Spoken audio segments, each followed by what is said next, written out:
अस्सलाम वालेकुम क्लास, मेरा नाम है कामरान शहजाद और आज हम जो है फाइनेंशियल अकाउंटिंग जनरल हम जो है वो पढ़ रहे थे। जनरल का लास्ट टाइम हमने क्वेश्चन नंबर 3 किया था गुल अमीर मलिक की बुक में से, और आज हम जो है वो क्वेश्चन नंबर 4 करेंगे। अब अपनी बुक्स खोल लें, उसमें अपने सामने क्वेश्चन नंबर 4 रखिए, आपकी स्क्रीन में भी आ जाएगा। तो हम क्वेश्चन नंबर 4 में लिखा हुआ record the following transaction in journal. Journal में फॉलोइंग ट्रांजैक्शन जो है वो क्या करें, रिकॉर्ड करें। तो हम जर्नल में जो है ये ट्रांजैक्शन जो है वो रिकॉर्ड करते हैं। आपको पता है जर्नल का परफॉर्मा क्या होता है। सबसे पहले आप यहाँ पे जर्नल लिखते हैं।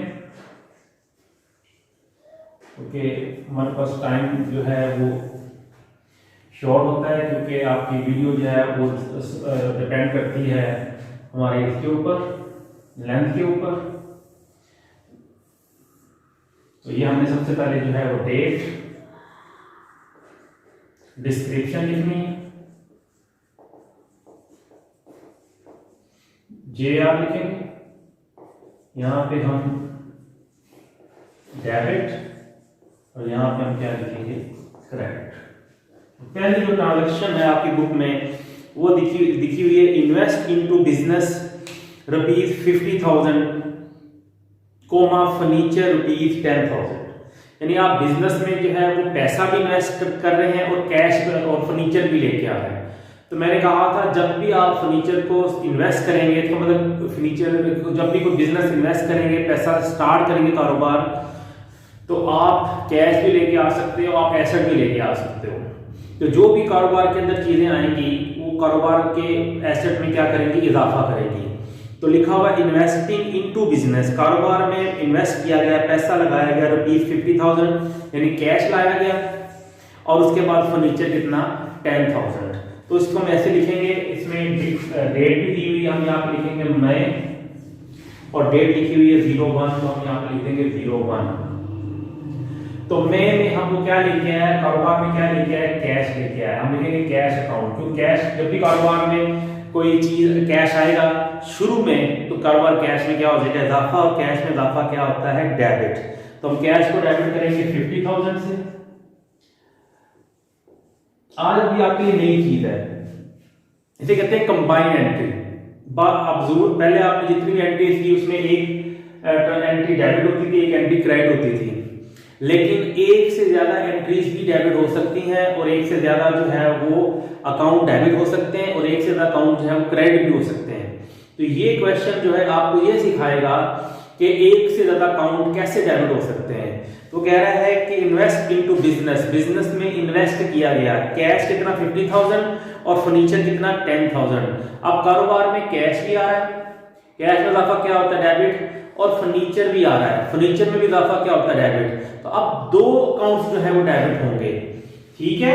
एक कैश अकाउंट डेबिट हो जाएगा, और इसके साथ जो है वो फर्नीचर अकाउंट भी जो है वो डेबिट हो जाएगा, क्योंकि कारोबार दो चीजें आ रही हैं।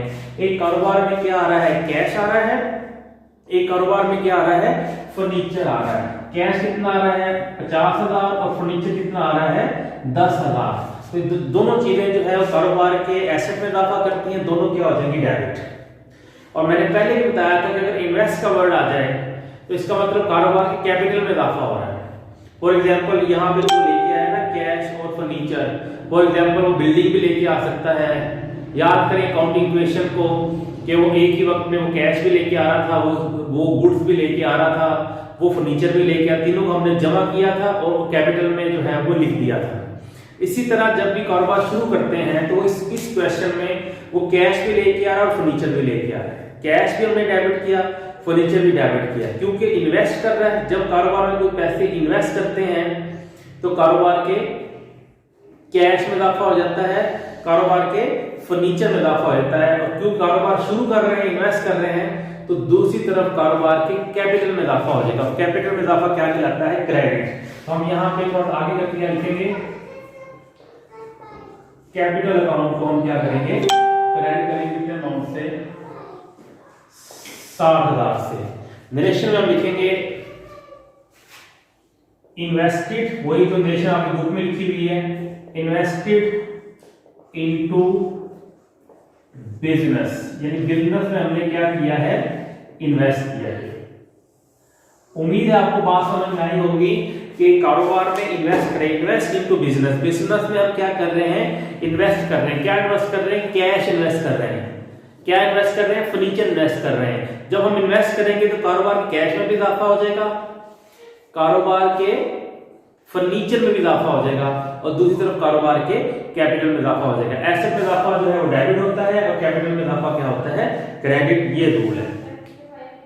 उसके बाद 4 तारीख को जो है परचेज मर्चेंडाइज फॉर कैश। यहां पे अब परचेज का लफ्ज मर्चेंडाइज के साथ है। मैंने कहा था जब भी परचेज का लफ्ज गुड्स के साथ आ जाए या मर्चेंडाइज के साथ आ जाए तो इसे हम परचेजेस कहते हैं। क्या कहते हैं, परचेजेस। और परचेजेस हमेशा क्या होती हैं, डेबिट होती हैं।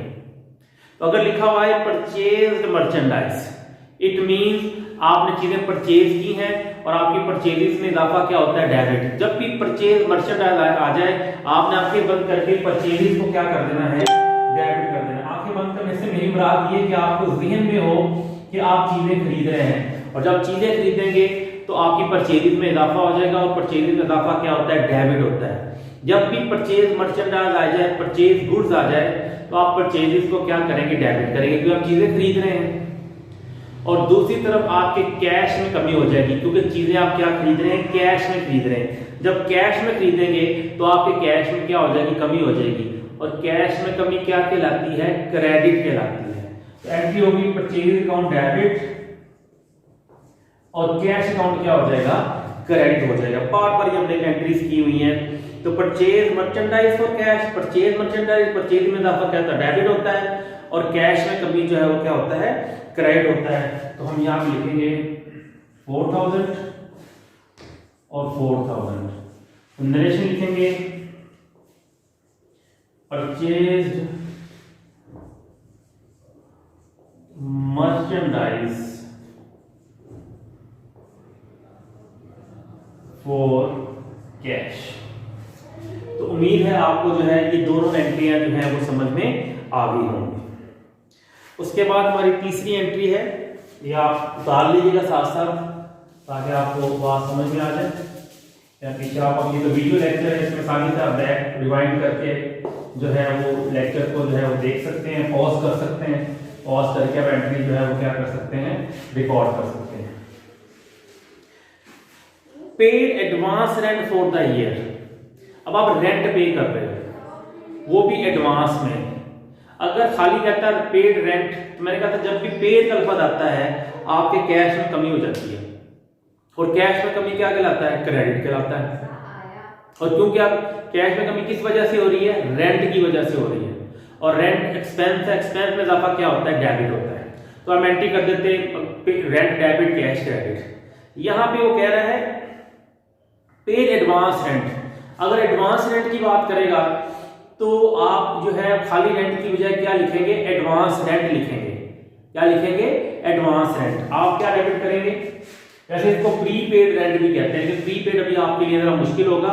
आप एडवांस में रेंट पे कर रहे हैं। जब कोई चीज आप एडवांस में रेंट पे करते हैं तो वो आपका एक्सपेंस नहीं होती, बल्कि वो आपका एसेट बन जाता है। जैसे आप एक कार्ड खरीद के लाते हैं, मोबाइल फोन का प्रीपेड कॉलिंग कार्ड, तो जब वो आप खरीद के लाते हैं, जब तक आप इस्तेमाल नहीं कर लेते, वो आपका क्या कहलाता है, एसेट कहलाता है। इसी तरह जब आप रेंट एडवांस में देते हैं, आप कॉलेज की फीस एडवांस में देते हैं, तो जब तक आप महीना रह नहीं लेंगे उस बिल्डिंग के अंदर, वो आपका रेंट जो है वो एडवांस में रहता है, वो आपका एसेट होता है। तो अभी बस आपके लिए समझना जरूरी है कि एडवांस रेंट पे किया गया है। एडवांस रेंट जब आप पे करेंगे, रेंट हमारा एक्सपेंस है, लेकिन जब आप एडवांस पे करेंगे तो वो आपका क्या बन जाएगा, एसेट बन जाएगा, और एसेट में इजाफा क्या कहलाता है, डेबिट कहलाता है। ठीक है, तो एडवांस रेंट की भी लिख सकते हैं और प्रीपेड रेंट भी लिख सकते हैं। रेंट जो आपने पहले पे कर दिया, प्री मैंने पहले पे कर दिया, एडवांस रेंट यानी आपने एडवांस में पे कर दिया। तो बेहतर तो लफ्ज प्रीपेड है, लेकिन आप एडवांस रेंट भी लिखेंगे तो वो भी गलत नहीं होगा। रेंट खाली रेंट होता तो आप आराम से रेंट लिख देते, लेकिन अब यहाँ पे क्या लिखेंगे, एडवांस रेंट, क्योंकि आप रेंट पे कर रहे हैं। तो जब भी पे करें कैश में कमी हो जाएगी, कैश में कमी क्रेडिट होती है, तो डेबिट क्या होगा, एडवांस रेंट। तो हम डेबिट करेंगे, एडवांस रेंट जो है वो डेबिट हो जाएगा, और कैश अकाउंट जो है वो क्या हो जाएगा, क्रेडिट। एडवांस एंड डेबिट क्यों? क्योंकि जो चीज एडवांस में पे करेंगे वो आपका एसेट है, और एसेट में मुनाफा क्या कहलाता है, जो है वो डेबिट कहलाता है। कितना पे कर रहे हैं आप एडवांस में? 30,000। तो यहाँ पे आप लिखेंगे 30,000, यहाँ पे क्या लिखेंगे, तो यहाँ पे लिख देंगे पेड एडवांस्ड रेंट। आपने एडवांस रेंट क्या कर दिया है, पे कर दिया है, ठीक है। उसके बाद है withdraw from bank for office use. अब बैंक में जो है वो पैसे पड़े हुए हैं, जब बैंक में आप पैसे पड़े हुए हैं, बैंक से पैसे निकलवाएंगे तो आपके बैंक में कमी हो जाएगी। बैंक आपका क्या होता है, एसेट होता है। अब विथड्रॉ मतलब होता है निकलवाना। अब विथड्रॉ दो तरह का होता है, एक होता है पर्सनल यूज, एक होता है ऑफिस यूज। आप बैंक से पैसे निकलवा रहे ऑफिस यूज के लिए, मतलब जो है आपने बैंक में पैसे जमा करवाए मगर ऑफिस के लिए काम पड़ गया तो आप बैंक से पैसे निकलवाएंगे। जब बैंक से पैसे निकलवाएंगे तो आपके कैश में इजाफा हो जाएगा और बैंक में कमी हो जाएगी। इसकी एग्जांपल ऐसे ले लें कि ये मेरी पॉकेट है, इसमें पैसे पड़े हुए हैं, तो ये मेरा कैश है, और ये यहाँ से मैं निकाल के अगर बैंक में जमा करा दूं तो मेरे इस कैश में क्या हो जाएगी, कमी हो जाएगी, मगर मेरे बैंक में क्या हो जाएगा, इजाफा हो जाएगा। कैश में कमी क्रेडिट होती है, बैंक में इजाफा डेबिट होता है। इसी तरह बैंक में पैसे पड़े हुए हैं, मैंने बैंक से निकलवाए, जब बैंक से निकलवाएंगे, बैंक हमारा एसेट है, बैंक से निकलवाएंगे तो हमारे बैंक में कमी हो जाएगी, और कैश में भी रख दूंगा तो कैश में क्या हो जाएगा, इजाफा। तो अगर ये लिखा हुआ है कि विथड्रॉ फ्रॉम बैंक, बैंक से निकलवाए, क्या निकलवा रहे हैं, कैश निकलवा रहे हैं। जब बैंक से कैश निकलवाएंगे तो हमारे कैश में क्या हो जाएगा, इजाफा हो जाएगा, और कैश में इजाफा क्या कहलाता है, डेबिट कहलाता है। तो हम कैश अकाउंट को क्या कर देंगे, डेबिट कर देंगे, क्योंकि आपने बैंक से निकलवाया है कैश, तो कैश में इजाफा। लेकिन क्योंकि बैंक से निकलवाया है तो बैंक में क्या हो जाएगी, कमी। एक तरफ एसेट में इजाफा हो जाएगा, एक तरफ एसेट में कमी। किस एसेट में कमी, बैंक में कमी। और बैंक में कमी क्या कहलाता है, क्रेडिट कहलाता है। तो हम कैश अकाउंट डेबिट कर देंगे और बैंक अकाउंट को जो है वो क्या कर देंगे, क्रेडिट कर देंगे। कितनी अमाउंट से, ये अमाउंट है हमारे पास 1000, तो 1000 के अमाउंट से हम इसे, तो यहां पे लिखेंगे withdraw from bank for office use. उम्मीद है आपको जो है ये वाली एंट्री भी जो है वो समझ में जो है वो आ गई होगी। अगली एंट्री बड़ी जबरदस्त है, तो आप इस कॉन्सेप्ट को भी जो है वो ठीक करेगी। तो अभी ये वाला मैं नीचे वाली नहीं डाला क्योंकि इसकी वजह है। अब हमारे पास जो है वो एंट्री है वो है जनाब 29 को लिखा हुआ है, पेज नंबर जो है ये बुक का 76 है। Owner withdraw from bank for personal use. पहले विथड्रॉ हो रहा था बैंक से ऑफिस यूज के लिए। अगर ऑफिस यूज के लिए होगा तो आपके कैश में इजाफा होगा, आपके बैंक में कमी हो जाएगी। अब यहां पे कह रहा है ऑनर यानी कारोबार का मालिक विथड्रॉ निकलवा रहा है फ्रॉम बैंक, बैंक से फॉर पर्सनल यूज, जाती इस्तेमाल के लिए। और मैंने बताया था जाती इस्तेमाल के लिए जब भी कोई चीज निकाली जाएगी उसे अकाउंटिंग में ड्राइंग कहते हैं, और ड्राइंग हमेशा क्या होती है, डेबिट होती है। ये कि पिछले एंट्री में वो ऑफिस यूज के लिए निकलवा रहा था। जब बैंक से आप ऑफिस यूज के लिए निकलवाएंगे तो आपके इधर कैश में क्या हो जाएगा, इजाफा, और बैंक में क्या हो जाएगी, कमी। अब वो निकलवा तो कैश ही रहा है, मगर यहाँ पे कैश में इजाफा नहीं होगा, बल्कि किस में इजाफा होगा, ड्राइंग में इजाफा हो जाएगा। क्योंकि ड्राइंग जो है हमेशा क्या होती है, डेबिट होती है। ड्राइंग का मतलब क्या है, जब कारोबार का मालिक कारोबार से जाती इस्तेमाल के लिए कोई पैसे निकलवाता है तो उसे हम ड्राइंग कहते हैं। तो इसका मतलब ये हुआ कि हमारे बैंक में अब कमी हो जाएगी, किसकी वजह से, ड्राइंग की वजह से। ड्राइंग में इजाफा क्या होता है, डेबिट, और बैंक में कमी हो जाएगी, बैंक में कमी क्या कहलाता है, क्रेडिट। देखो बच्चों ये आपको बड़ा कॉन्सेप्ट क्लियर करेगा। इससे पहले जो एंट्री है वो कह रही है withdraw from bank for office use. Bank से पैसे निकलवाए जा रहे हैं ऑफिस यूज के लिए। अगर ऑफिस यूज के लिए निकलवाएंगे, ऑफिस के इस्तेमाल के लिए, तो बैंक से जो कैश निकल रहा है वो आपका एसेट बन जाएगा और बैंक से पैसे जो है बैंक में कमी हो जाएगी। लेकिन इस एंट्री में वो पैसे तो निकलवा रहा है मगर पर्सनल यूज के लिए, तो अब हमारे कैश में इजाफा नहीं होगा बल्कि इसमें इजाफा होगा ड्राइंग में। और ड्राइंग हमेशा जब भी विथड्रू फ्रॉम पर्सनल यूज हो जाए तो आपने ड्राइंग को क्या करना है, डेबिट करना है, और बैंक अकाउंट को क्या करना है, क्रेडिट, क्योंकि वो बैंक से पैसे निकलवा रहा है। ठीक है जी। तो अब यहां पे हम नरेशन लिख देंगे विथड्रू फ्रॉम बैंक फॉर कौन सा यूज, पर्सनल यूज के लिए। ठीक है बच्चों, तो ये आपको बात जो है वो यकीन है समझ में आ गई होगी। उसके बाद है purchase furniture for ₹5,000 subject to 2% trade discount. अब आप परचेज का लफ्ज फर्नीचर के साथ आ रहा है। जब भी परचेज का लफ्ज किसी एसेट के साथ आएगा, मैंने बताया था, तो आपके एसेट में इजाफा हो जाएगा। अगर परचेज मर्चेंडाइज आ जाए तो परचेज इसको डेबिट करते हैं, और अगर परचेज फर्नीचर आ जाए तो हम किसको डेबिट करेंगे, फर्नीचर को डेबिट करेंगे, क्योंकि अब हमारे फर्नीचर में जो है इजाफा हो रहा है। तो ये दो डिफरेंस को भी समझना बहुत जरूरी है। अगर परचेज के साथ मर्चेंडाइज या गुड्स का लफ्ज आए तो आप परचेज को डेबिट करेंगे, और अगर परचेज के साथ फर्नीचर का वर्ड आ जाए, परचेज के साथ बिल्डिंग का वर्ड लफ्ज आ जाए, परचेज के साथ लैंड का लफ्ज आ जाए, तो परचेज को डेबिट नहीं करेंगे बल्कि आप फर्नीचर को डेबिट करेंगे, आप लैंड को डेबिट करेंगे, आप मशीनरी को डेबिट करेंगे। तो यहां पे लिखा हुआ है परचेज फर्नीचर, परचेज फर्नीचर है, तो हम यहां पे किसको डेबिट करेंगे, फर्नीचर को डेबिट, क्योंकि कारोबार के फर्नीचर में जो है वो क्या हो रहा है, इजाफा हो रहा है। फर्नीचर में इजाफा क्या कहलाता है, डेबिट कहलाता है। फर्नीचर सारी वाला किसमें खरीद रहे हैं, कैश में खरीद रहे हैं, तो आपके कैश अकाउंट जो है वो क्रेडिट हो जाएगा। तो कैश में कभी क्या कहलाता है, क्रेडिट। लेकिन यहां पे एक इंपॉर्टेंट वो चीज दे रहा है, वो कह रहा है सब्जेक्ट टू 2% ट्रेड डिस्काउंट। अब 2% ट्रेड डिस्काउंट मतलब ये है कि आप बाजार में जाते हैं, सेल लगी होती है 50% सेल, तो आपको अगर 1000 की चीज है तो 50% सेल लिखी हुई है, लगी हुई, तो आपको कितने की मिलेगी, 500 की मिलेगी। तो आप इसको कितने पैसे दोगे, 1000 नहीं दोगे बल्कि कितने पैसे दोगे, 500 दोगे। तो ये जो आपको तिजारत के ऊपर ऑन द स्पॉट जो आपको पैसे छोड़े जाते हैं उसे हम कहते हैं ट्रेड डिस्काउंट, तजारती छूट।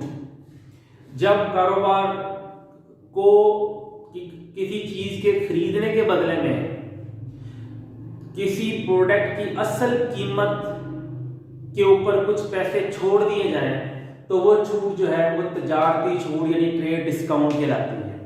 अब अमाउंट तो लिखी हुई 5000, फर्नीचर तो है 5000 का, मगर वो आप कितने पैसे छोड़ रहा है, 2%।